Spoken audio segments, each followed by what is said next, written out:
In my D&D games, I've always allowed my players to build and customize their characters much more than the core rulebook would normally allow. This is just due to my personal opinion that player fun is more important than adhering strictly to the rules, and as a result, we play with a large chunk of homebrew to suit our wants for the game. Besides, I've always thought that as long as my players are happy, I'll be happy. I'm probably happy? No party would ever abuse such power. It just doesn't happen in D&D. Ever.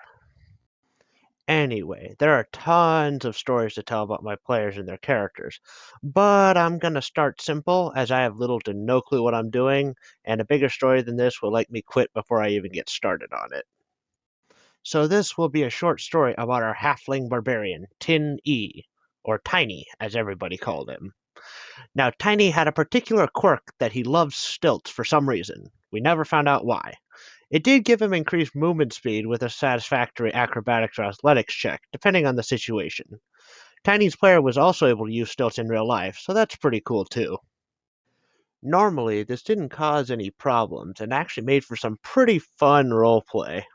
I particularly liked the idea of this tiny buff barbarian walking through the battlefield on stilts and casually kicking the crap out of monsters. Occasionally allies too are on the receiving end of his hilarious butt kicking. Now there were some times when this was a small disadvantage, however, or even a humongous disadvantage. I remember one time the group was chasing a serial killer into a quarry near the city they were staying in. It was in the middle of winter, and they had lost sight of him going down to the depths of this massive pit in the ground. The only way down? An icy slope. His one weakness. However, being the brave barbarian that he was, Tiny confidently stepped up to the task, ready to conquer this latest challenge in his rise to greatness. Or at least he was confident until that first dice roll. Some people were a little triggered at Tiny for the slippery slope slide that followed and the utter loss of any stealth that they had hoped to have. Eventually, they did come to a stop, and Tiny came to the horrible realization he had broke one of his famed stilts.